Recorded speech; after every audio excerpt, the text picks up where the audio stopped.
3 days into the silent treatment, Derek, my fiancé and CEO, greenlit his assistant's pitch for a self-driving road trip. He expected me to flip, like always. I didn't. A month later, he came back and saw it. I wasn't the same. He backed Molly, stole my project, and thought I'd explode. I didn't. I just helped her draft the proposal. He trashed everything I built just so she could snag her year-end bonus. I didn't fight back, took the blame, took the hit. Molly was all smug. See? Told you. You can't go at Yara head-on. Give her the silent treatment. She folds. She's scared of losing you. That's why she's playing nice. Derek ate it up, called her smart. Then he pulled me aside, offered a raise, a promotion, even a fancy wedding. First time he'd ever brought it up. But he missed one detail. He'd already signed off on my resignation while he was off playing Road Trip King. And I'd already dumped him. That was it. Clean cut. Nothing left. Yara, Mr. Cromwell needs this proposal ASAP. Sorry to bug you, but finish it before you head out. Molly Leach, Derek's assistant, dropped a fat stack of papers on my desk, all chipper like we were besties. I took them. Got it. She wasn't done. Still smiling, she threw in, Mr. Cromwell and I have a client meeting later. Just leave the docs on his desk. Oh, and tidy up his office before you go. Then she strutted off like she owned the floor, heels clicking, mood sky high. Around me, the office fell quiet. My coworkers shot me that awkward look, half pity, half helpless. Everyone knew Derek Cromwell, CEO of Vantral Corp, was my fiancé. Everyone also knew he blatantly played favorites, and Molly was his number one. He'd yanked her from another firm, made her director, then handed her a $1 million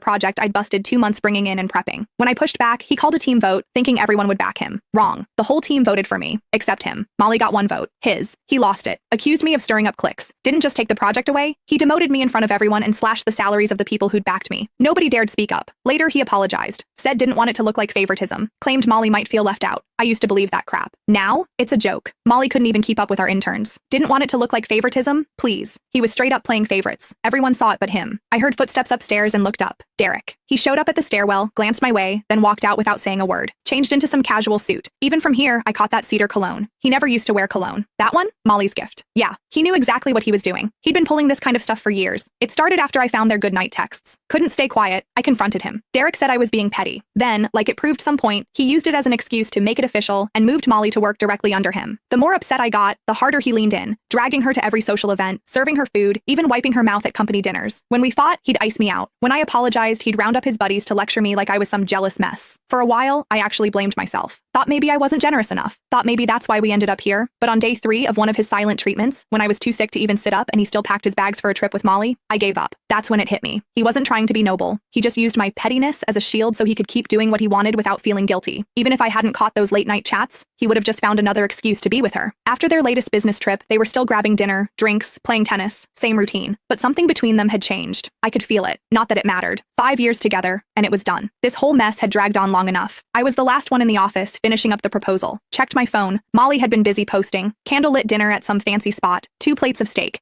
Derek, all polished and perfect, cutting hers for her. Caption, steak cut by the CEO himself. It has